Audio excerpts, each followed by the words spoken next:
Assalamualaikum warahmatullahi wabarakatuh. Alhamdulillah wassalatu wassalamu ala rasulillah wa ala alihi wa sahbihi wa mawalah. Amma ba'du fa ya ibadallah usikum wa iyaya bitaqwallah wa innal jannata iddat liman ittaqah. Jamaah rahimakumullah, hari ini kita akan tamatkan kajian hadis tentang menggapai nilai haji dan umroh tanpa mendekati Ka'bah yang kita bahas dalam 1 tahun kemarin, tapi diselang-selang dengan situasi dan kondisi terhalang oleh bab saum, kemudian kemarin bab kurban. Maka insya Allah hari ini kita tamatkan.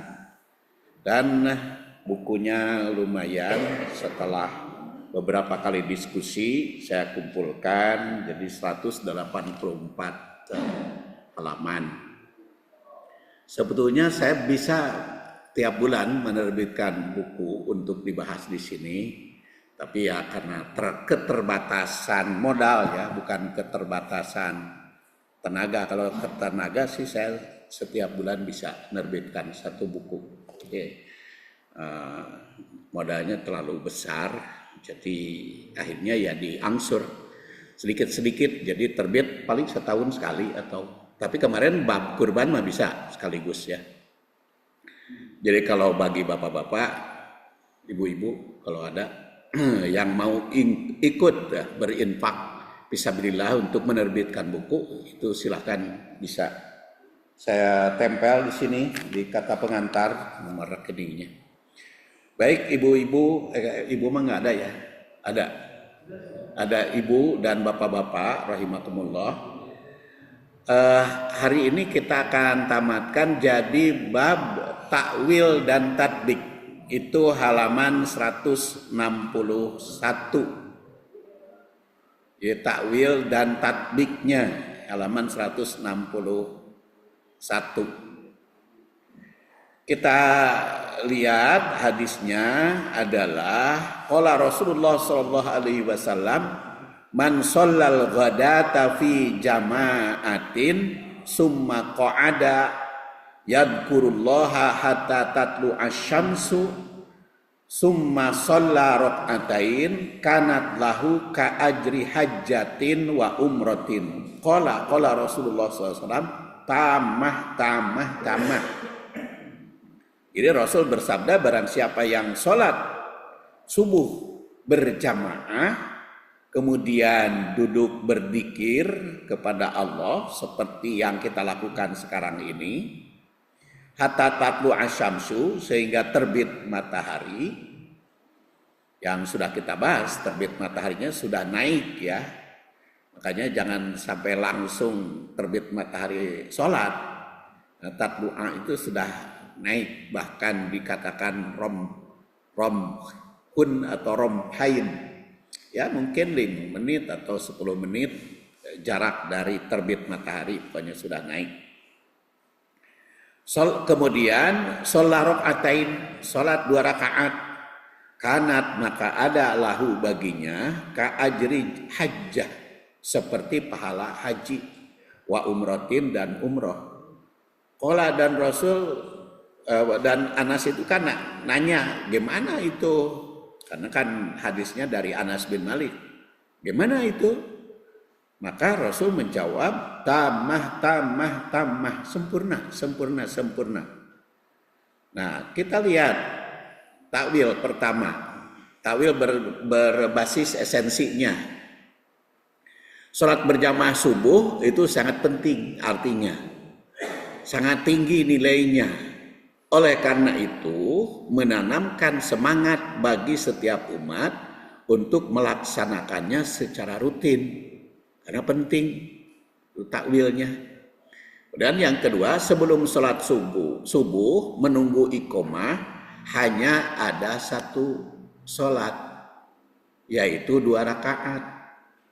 Nah, itu kan hadisnya sudah kita bahas. Jadi jangan terlalu banyak sholatnya. Kalau sudah adzan subuh datang ke masjid cukup 2 rakaat. dan 2 rakaatnya juga singkat, entong panjang teuing. Kata Aisyah, saya sampai bertanya, apakah Rasul teh baca Fatihah enggak ya? Itu bukan berarti tidak membaca Fatihah, tapi saking singkatnya untuk menjalankan menunggu sholat subuh. Itu ternyata hanya 1 sholat 2 rakaat saja. Kalau Bapak dan Ibu ingin sholat banyak, datanglah ke masjid sebelum adzan. Kalau sudah adzan, cukup 1 saja sholatnya. Sebagaimana pada waktu sholat fardu yang lain. Sholat fardu yang lain juga sama, mau duhur, mau asar, mau maghrib, mau isya. Cukup hanya 1. Yang banyak itu adalah sholat Jumat, sebelum sholat Jumat, sebelum imam naik mimbar. Tapi kalau sudah imam naik mimbar, selesai sholatnya, dengarkan.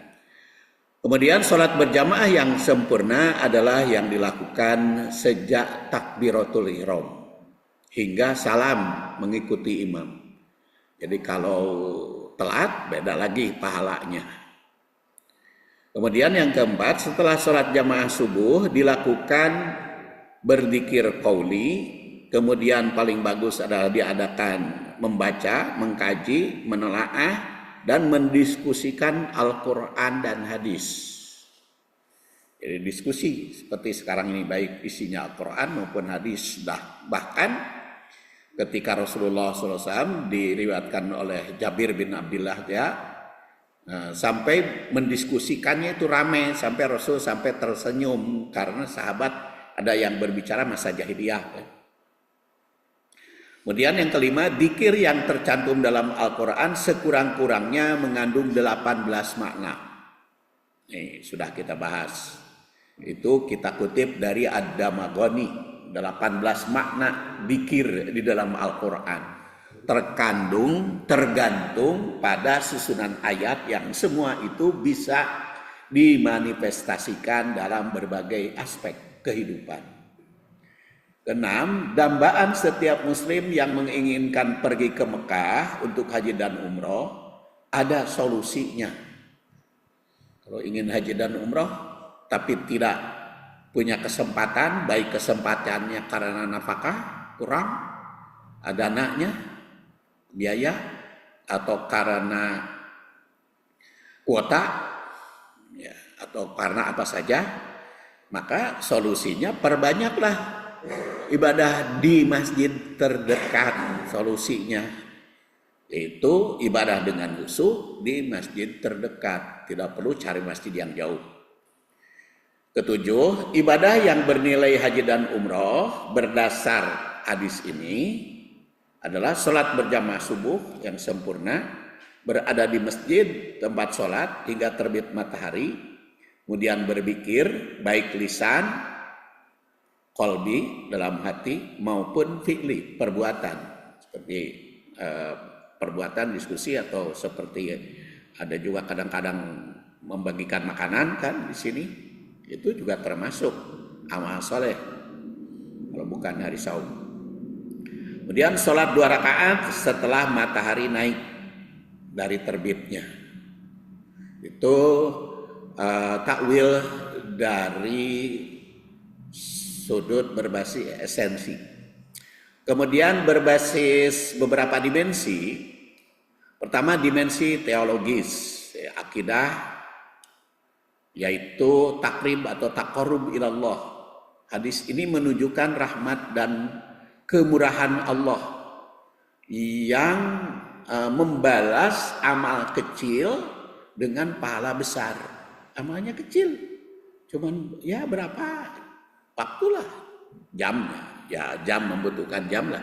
Dari tadi masuk kita sholat subuh jam sholat fajar sebelum subuh, yaitu jam 4:42 ya tadi.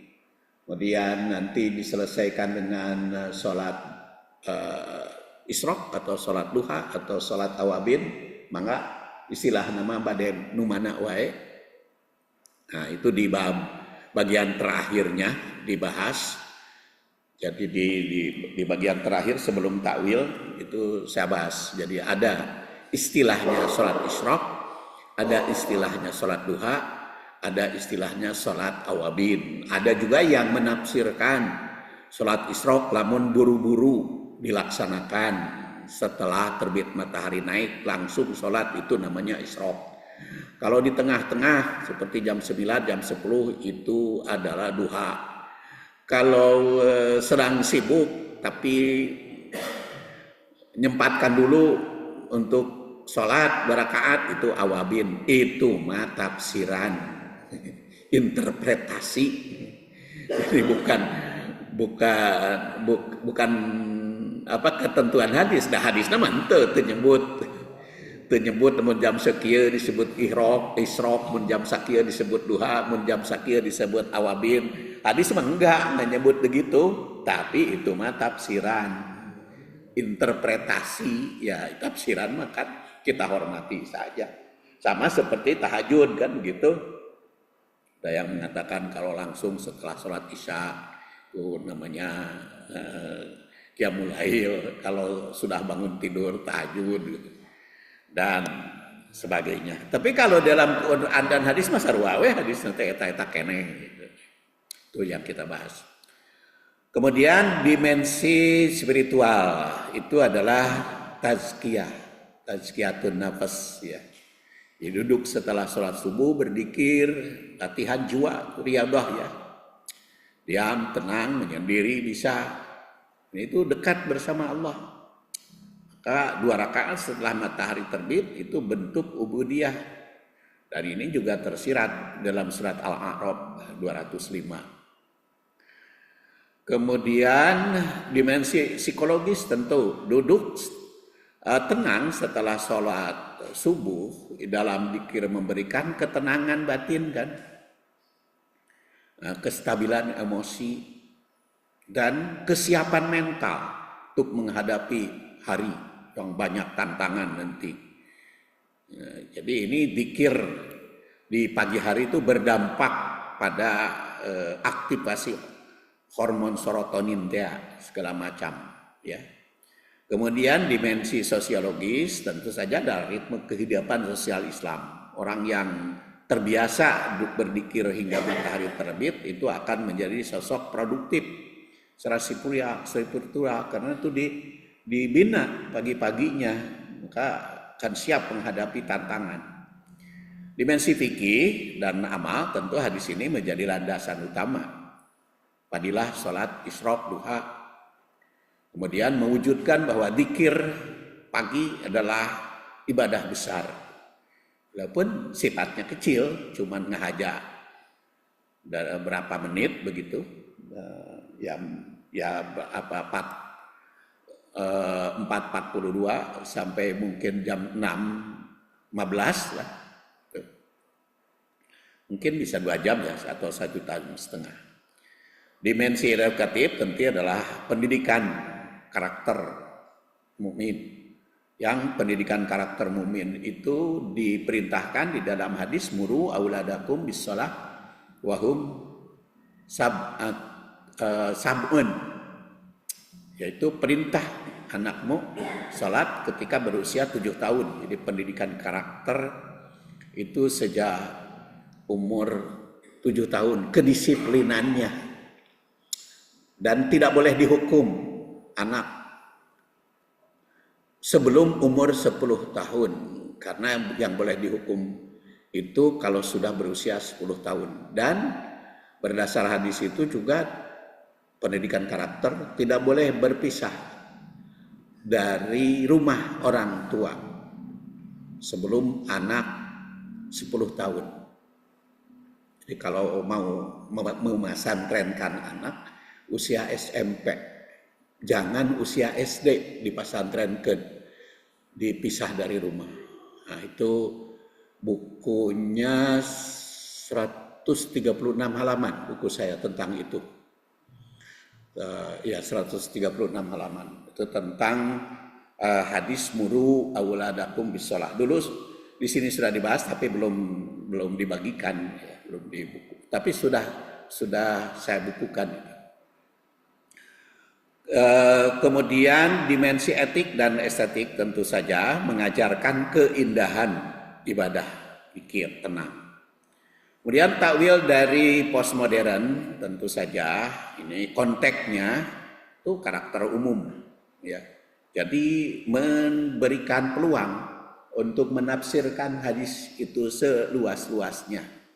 Kata Imam Ahmad yang wafat 241 Hijriah,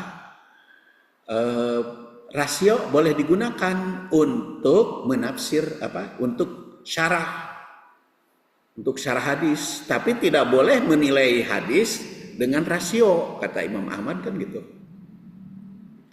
Bahkan kata Imam Ahmad mah tibatan pakai rasio mending hadis dhaif we cenah. Itu Imam Ahmad.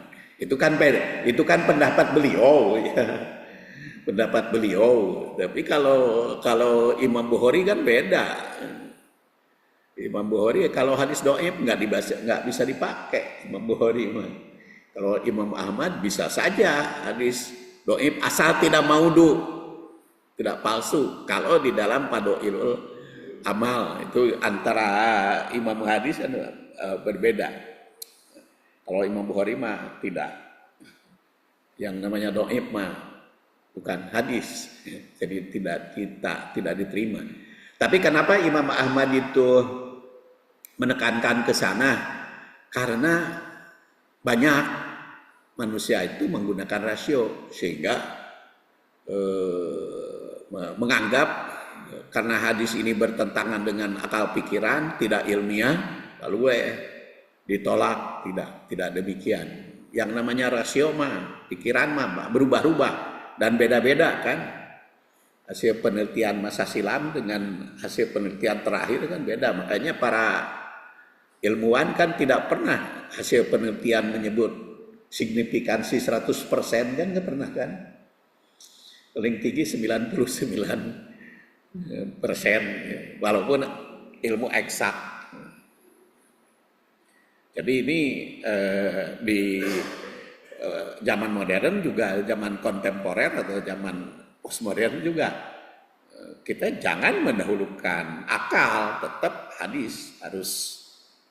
Ya salah satu contoh kan di zaman modern katanya anjing itu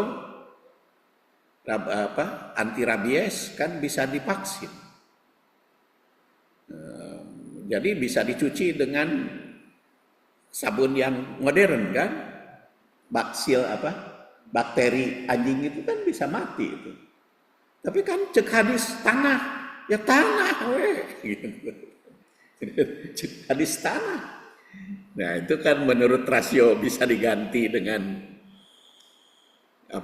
dengan alat-alat tertentu, tapi karena cek hadis pakai tanah kata itu Imam Ahmad. Imam Bukhari juga sama kalau begitu mah. Kalau hadis itu sudah sahih, ya taati aja, rek masuk rasio rek henteu. Makanya kan dilambangkan oleh Ali bin Abi Thalib. Ya lamun cek rasio mah atuh wudu teh diusapna kan bawahna lamun keur wudu itu masul hopen ya bawahna kan kotor teh ya malah justru diusap ke luhurna cek Rasul. Masul hopen itu kan kalau kita sedang bepergian atau berada di rumah, hanya bedanya kalau bepergian 3 hari 3 malam waktunya, kalau di rumah hanya sehari semalam.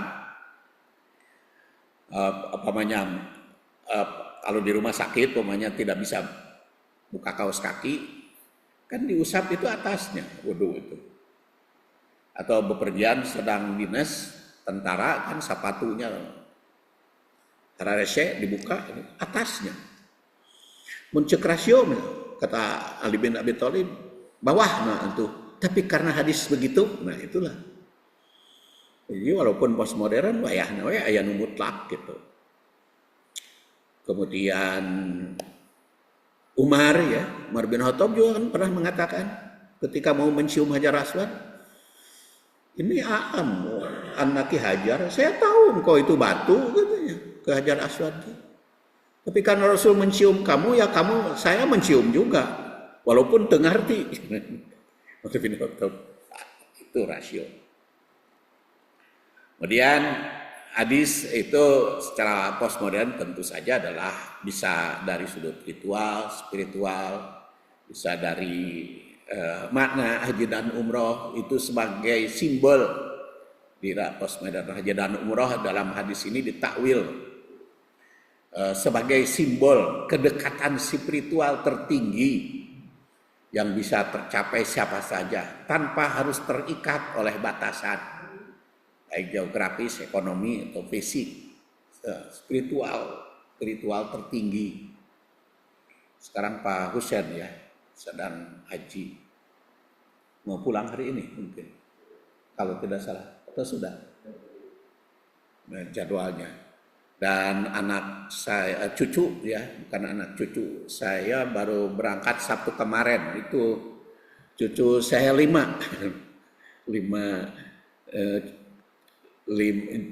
orang berumroh. Itu laporan kemarin itu katanya saum, Tasu'a dan Asyura. Sekarang saya tegur, kok musafir saum lagi, Ramadan aja cengte hari musafir mau boleh berbuka, ini saum sunat memaksakan. Apa sebab pecah-pecah itu bibirnya katanya. Itu. Jadi apa? Haji dan umroh memang ada spiritual yang tidak bisa diganti. Makanya kalau belum haji dan umroh kan suka nyegek gitu. Naon bolak-balik haji dan umroh, tapi lamun geus ngalaman sekali katagihan. Terus semacam adiksi ibadah.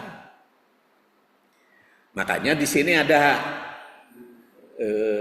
kalau rindu untuk haji dan umroh, cobalah ibadah di tanah air masing-masing, insya Allah menerima pahalanya. Tapi ya tafsir tentu aja plural. Spiritual, kemudian nanti masih banyak lagi tentang postmodern ini, salah satu contohnya. Kemudian kita beralih sekarang ke tatbik hadis. Tatbik per kalimat. Hadis yang dita'alumi atau dikaji atau dipelajari ini berkaitan dengan ibadah sholat, zikir, haji, umroh, jamaah, dan tolab ilmu. Jadi materinya itu ya. Kalau kita lihat tatbiknya, penerapannya. Jadi ada di dalam hal ini sholat, baik sholat fardu maupun sholat tatawu.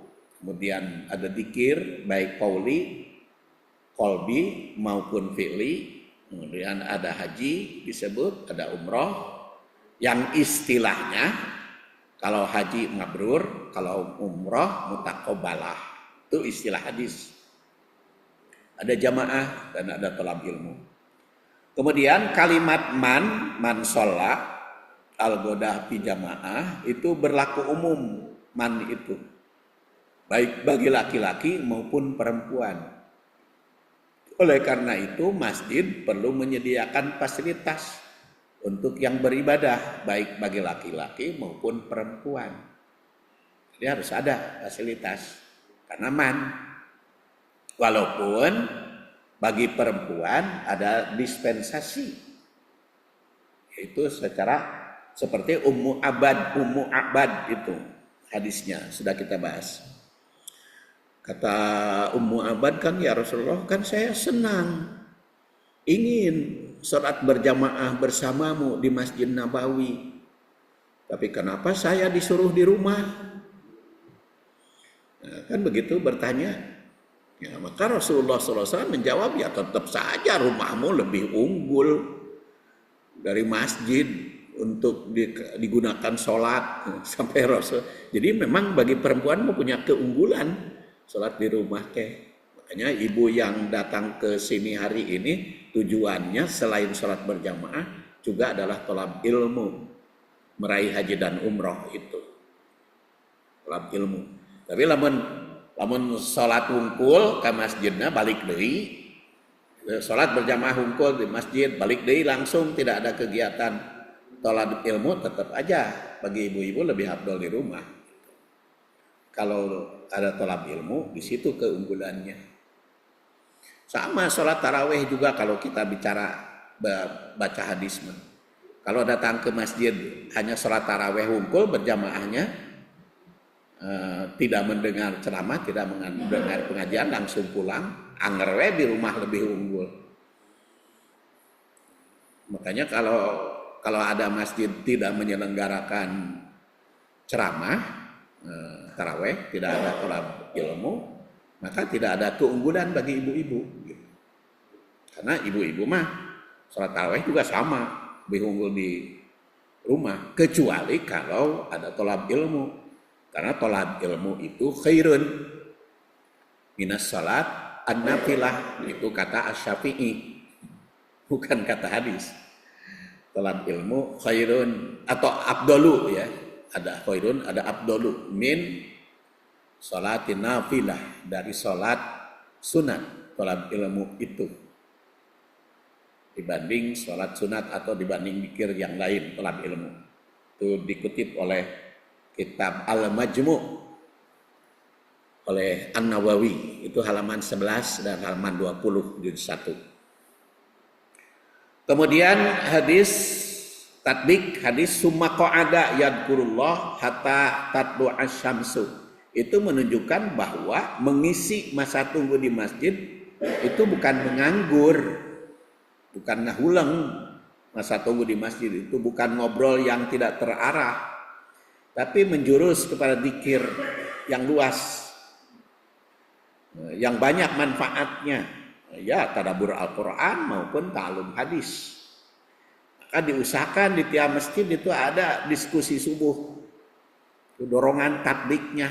Kalau ingin melaksanakan hadis, maka di masjid harus ada diskusi subuh. Mangga nama pada seminggu sekali, seperti di Al-Fitrah seminggu sekali ya. Ada yang seminggu 2 kali, mangga. Pokoknya ada fasilitas supaya berhasil barokah, bukan hanya meraih nilai ibadah, tapi juga meraih ilmu yang bermanfaat. Kemudian kalimat summa shola rokaatain sebagai penutup hadis ini, penutup makna, penutup ide. Di masjid ba'da subuh itu adalah sholat 2 rakaat setelah terbit matahari. Maka disilahkan mau duha, isyraq atau awabin, bisa dilaksanakan 2 rakaat. Dan kalau di hadis-hadis yang lain ada yang 8, ada yang 4, ada yang 12. Sedangkan kanat lahu ka'ajri hajjah wa umroh itu memang sebagai anugerah dari Allah. Mungkin cek rasio man, kata ibadah seperti itu kok nilainya seperti haji dan umroh, kumaha perhitungan anak. Ya, eta mah hadis gitu rek diterima rek henteu. Kemudian tatbik dari perspektif filosofi, tentu saja kesempurnaan ibadah dalam kehidupan sehari-hari. Di sini menunjukkan bahwa tidak hanya ibadah besar seperti haji dan umroh yang bernilai tinggi, tetapi juga ibadah yang bentuknya sifatnya kecil, tapi paling malesnya, bukan paling males, sok males gitu. Sok males kan, nungguan tapi ke matahari terbit tuh males. Makanya kan sama di masjid-masjid juga sama, bukan hanya di Al-Fitrah. Berapa persen hari Ahad yang ikut pengajian sampai waktu Isra? Kalau tadi ada 50, yang hadir sekarang 25, kan hanya 50%. Dan itu rata-rata seperti itu, sekitar 20%-an yang ikut sampai waktu Isra. Sama itu juga di Darus Saadah kalau sholat subuhnya penuh. Tapi hari nu ngaji nama ya sekitar 30 sampai 40 orang. mungkin 30%-an. Kenapa demikian? Ya karena kan nilainya tinggi. Nilainya tinggi itu sedikit orang yang bisa melaksanakannya. Sama halnya ibadah haji dan umroh juga begitu. Jadi kalau orang yang sekitar Masjidil Haram sendiri yang berjamaah ke Masjidil Haram itu sedikit sekali. Penduduk asli itu sedikit sekali. Jadi daya ka masjid teh lamun jadi mutawif we. Ku abdi ditanya, "Kenapa ente ceng teh ari teu aya jamaah matara ka Masjidil Haram teh? Salat teh cicing di rumah." Dalilna teh nya memberi kesempatan kepada jemaah. Tapi memang meraih pahala yang banyak itu cenderung hoream. Dan itu memang hadis juga mengatakan begitu kan, al jannatu khuffat bil makari, surga itu diliputi oleh kahoream. Wan naru khuffat bisyahwat. Jadi surga mah dihalangi ku hoream, tapi kalau ke neraka dihalangi ku kahayang. Itulah filosofi. Jadi walaupun kecil sebetulnya ya mungkin ari anu sararibuk mah nu kerja gitu ya maklumi. Tapi kalau yang orang pensiun kan kadang-kadang datang ke rumah gitu puguh digawekeun. Setelah sholat subuh teh buru-buru pulang, datang ke rumah naon. Kadang-kadang kan gitu kita juga nganggur kadang-kadang datang ke rumah. Makanya saya mah kalau setelah sholat subuh pulang buru-buru itu nulis ya. Karena kan kalau pagi-pagi itu sampai duhur tuh otak tuh rada lumayan ya, rada lumayan seger nulis. Jadi ya, ada, tapi kalau bagi yang tidak punya kesibukan seperti itu, kadang-kadang kan ditanya, naon? Buru-buru pulang tas sholat subuh rek naon? Tapi hari untuk nulis, untuk garap, untuk pekerjaan, membantu istri mungkin, membantu cuci piring, itu membantu ngepel, bagus. Ada kegiatan, tapi ini bagi yang nganggur, yang kita kritik itu ya, bagi yang nganggur.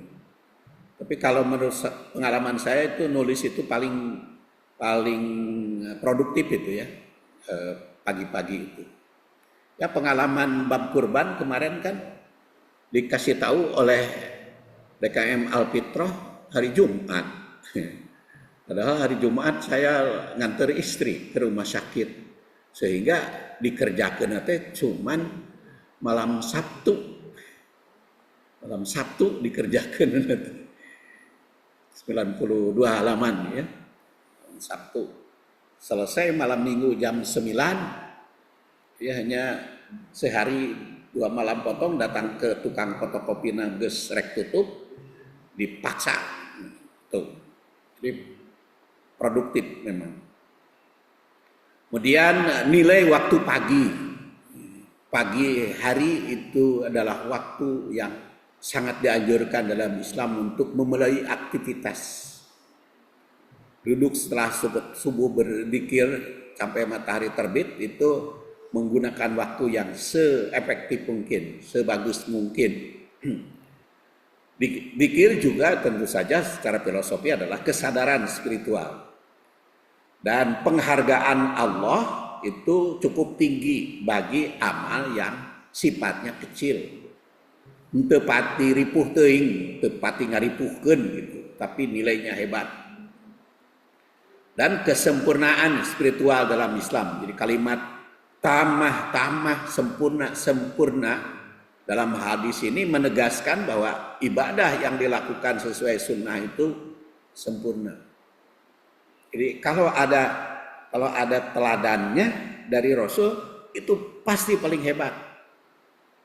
Makanya Ibnu Katsir itu yang wafat 771, beliau mengatakan di dalam tafsirnya Ibnu Katsir, laukana khairon lasabakuna. Kalau amal itu bernilai baik, pasti para sahabat Rasul, para sahabat itu mendahului kita. Jadi pokoknya apa yang diajarkan oleh Rasul itu pasti lebih baik nilainya. Jadi seperti praktek Rasul itulah yang paling tinggi nilainya. Baik di dalam sholat, seperti tadi dikatakan, kunaon pan masih ada waktu nungguan adan teh, kunaon bet ngan ukur 2 rakaat, wungkul, tuh ditambah, sholat deui. Cek Ibnu Katsir mah, lamun itu ada contohnya itu yang paling baik. Ngirain sisi Allah. Itu jadi sholat sebelum subuh ya cukup 2 rakaat, cicing we, dikir, berdoa, istighfar, nungguan adan, nungguan qomat setelah adan, satu sholat. Itu kalau itu prakteknya dari Rasul itu yang paling baik. Sama halnya seperti ibadah haji yang saya bahas pada waktu yang lalu. Kalau sudah bulan Dzulhijjah, entong ke Masjidil Haram, kewe Masjidil Haram balik di Mina atau di Muzdalifah, prewe di tanggal 1 Dzulhijjah mah. Atau lamun mau ke Masjidil Haram, lamun waktunya sudah beribadah haji, sudah selesai. Kan cek logika lebih banyak di masjid dah. Tapi karena itu contoh dari Rasul, la sabakuna. Itu tatbik ke sahabat ngaranna penafsiran ya.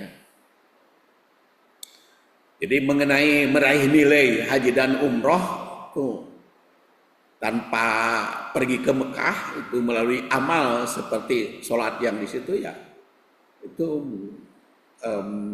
secara akal mah mungkin begitu kurang dipahami, tetapi begitulah praktek dari Rasul.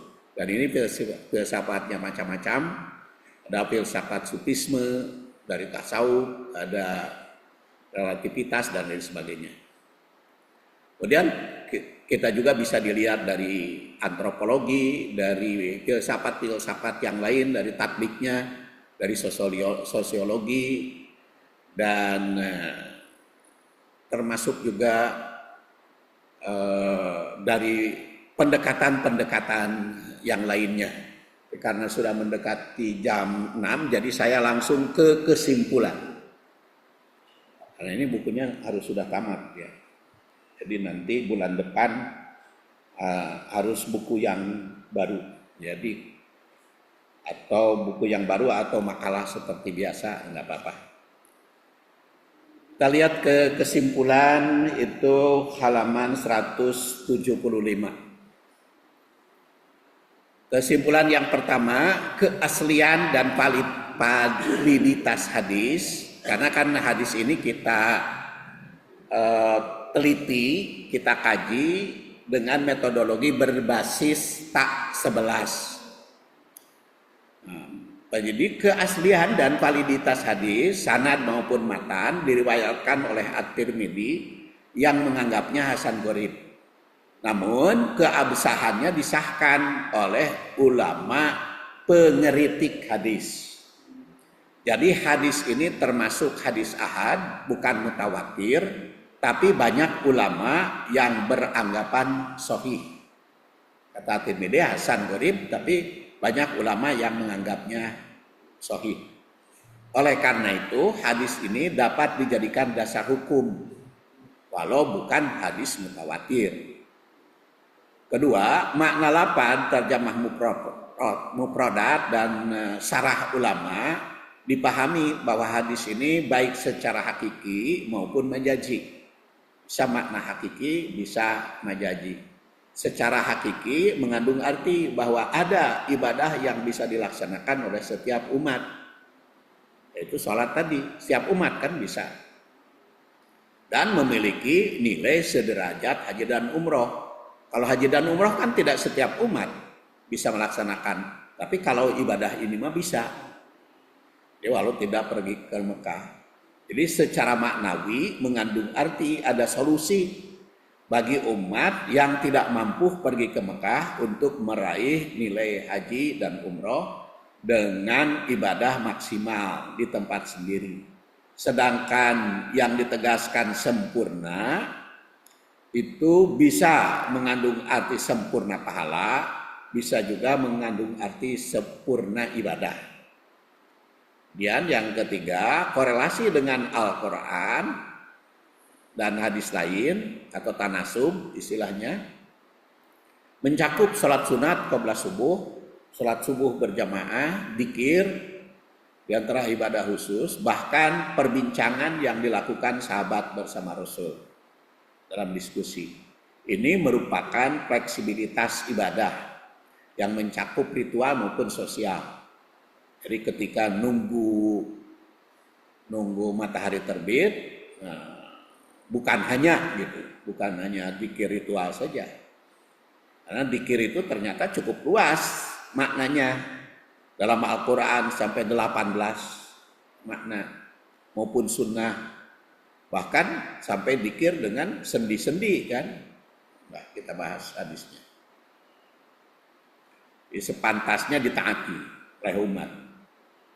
Dzikir mencakup qalbi, qauli, lisan atau perbuatan. Kemudian konteks sejarah dan waktu periwayatan, tarikh riwayat, hadis ini disampaikan di Madinah.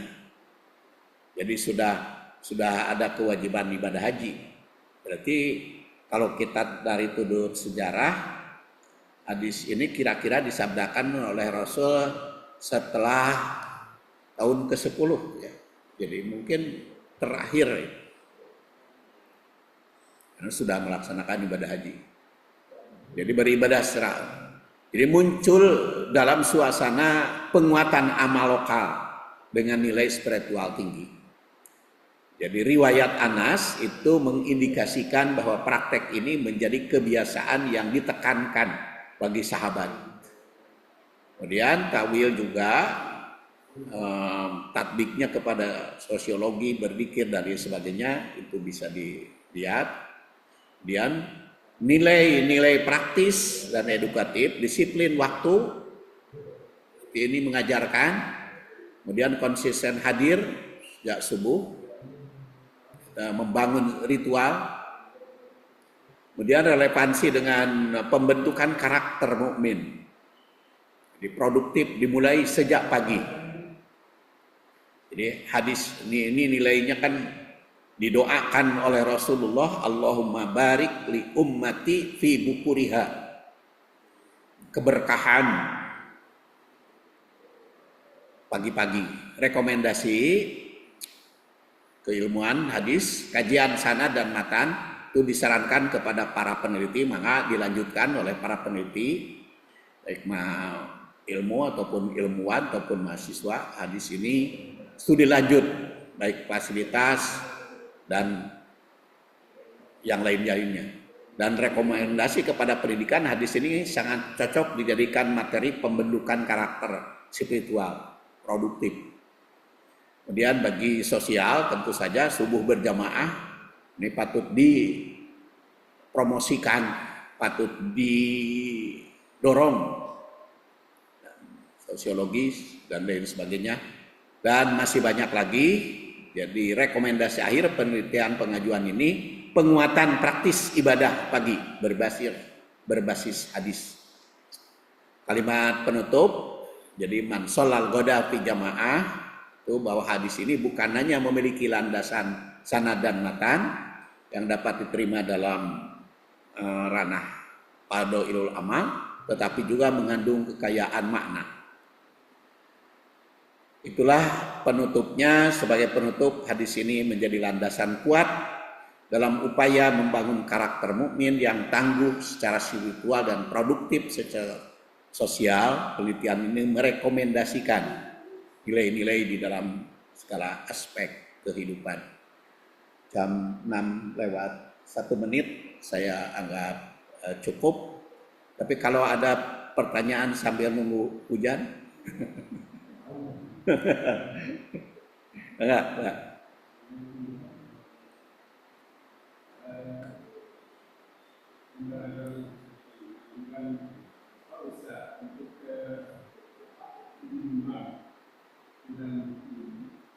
Untuk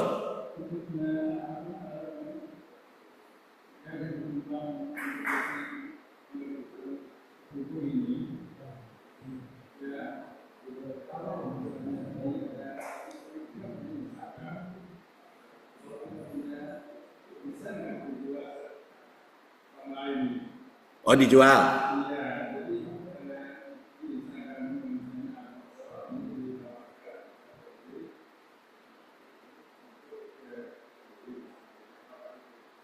Ini kurang komunikatif telinga saya, Pak.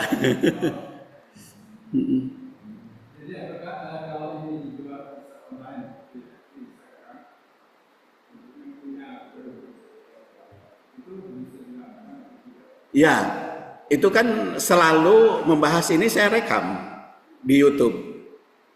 Jadi dari pertemuan pertama sampai hari ini ada semuanya itu di YouTube. Tapi kan belum seperti Gubernur Jawa Barat, YouTube-nya berbayar, saya mah belum mencapai itu. Jadi tidak ada nilainya. Ya.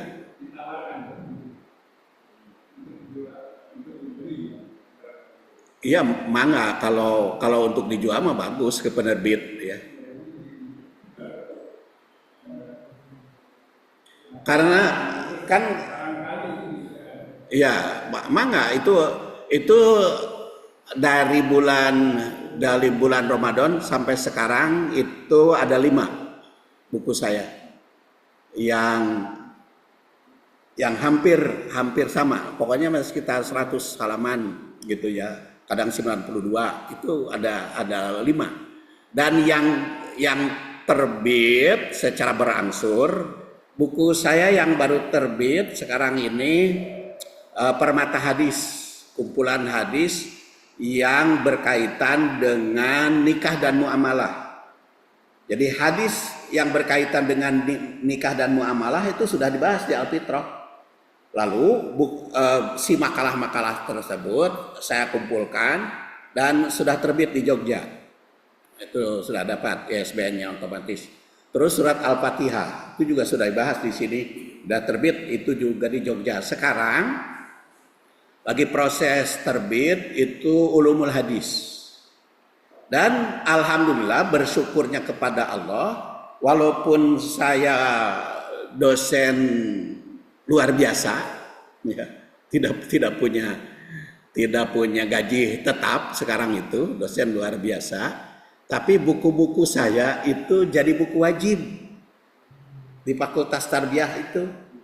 Yang jadi buku wajib itu adalah ya tafsir surat Al-Fatihah, terus hadis 1, hadis 2, hadis 3 hadisnya itu. Kemudian fikih ibadah yang sudah dibahas di Al-Fitrah itu kan 612 halaman. 612 halaman. Itu fikih ibadahnya bukan seperti fikih yang lain. Itu mah kajian Quran dan hadis dalam bab rukun Islam. Tapi itu mah terbitnya belum terbit resmi.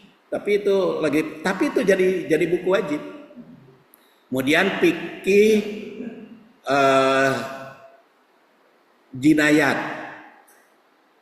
jinayat dan waris itu juga jadi buku wajib. Dan itu sedang diproses oleh penerbit. Sedang diproses. Jadi belum itu. Nah, kalau yang seperti ini, karena penerbit itu kan telat, editnya juga lama ya. Maka kalau saya mah diterbitkan sendiri diterbitkan ke Munkaha teh naon komunitas kajian Al-Qur'an dan hadis. Lamatnya sendiri aja karena lamanya prosesnya. Jadi kalau ada di antara bapak-bapak yang minat untuk menerbitkan, saya terima kasih sekali.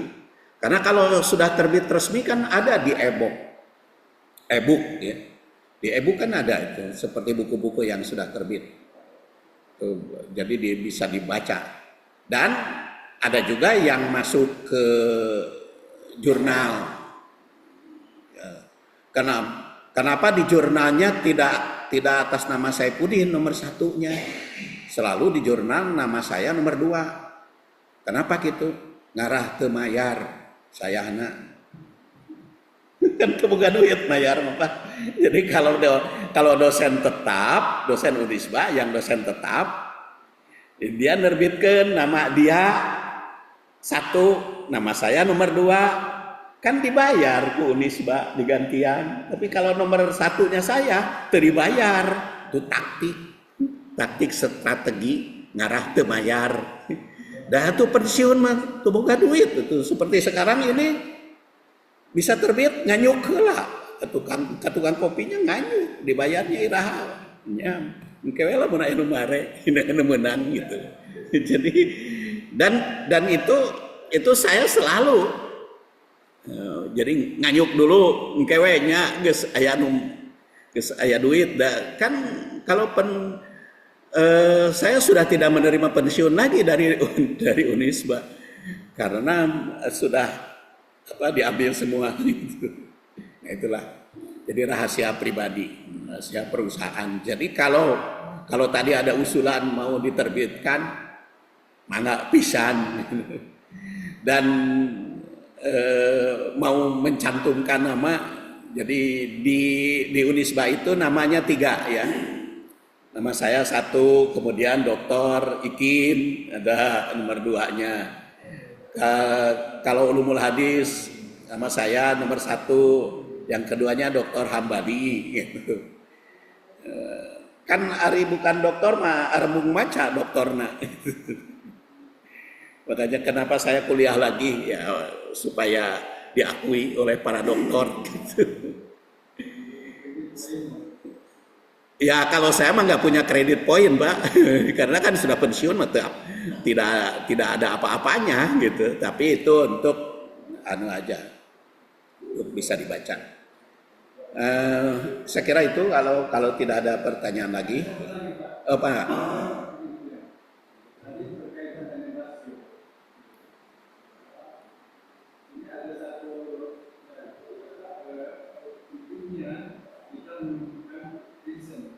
Ya. Jadi reasoning dalam rasio itu sehingga nanti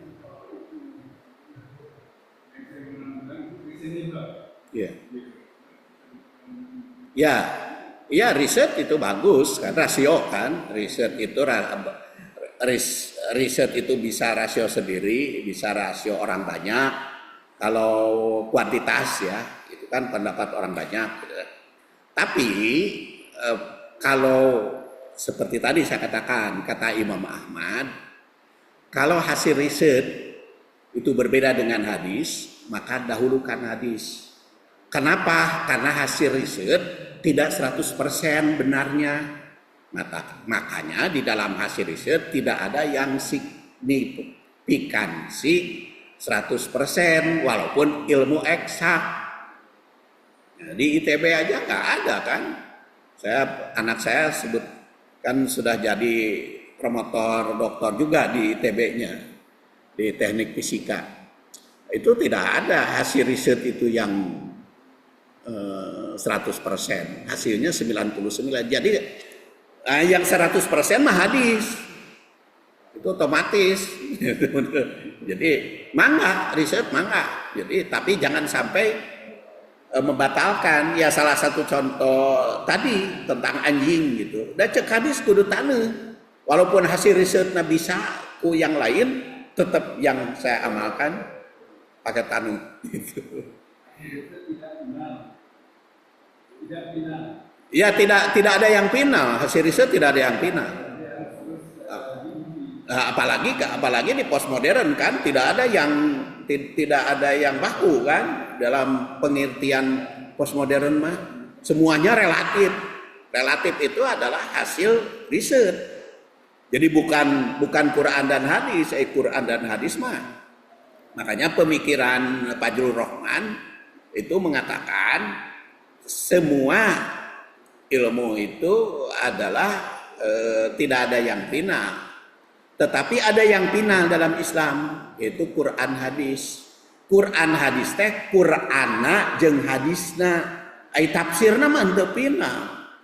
Ini saya teliti hadis ini 184 halaman, tetapi tidak final. Makanya saya rekomendasikan kudu diteliti dari bab yang lain gitu. Itu maksudnya. Saya kira bagus itu usulan. Pokoknya siapapun yang mau menerbitkan buku saya, mangga, pokoknya mah ratusan buku saya itu bisa dilihat judul-judulnya di Google Scholar atas nama Saifuddin. Baik, kita akhiri saja dengan ucapan atau penutup keparatul majlis. Subhanakallahumma wa bihamdik asyhadu an la ilaha illa anta astaghfiruka wa atubu ilaik. Assalamualaikum warahmatullahi wabarakatuh.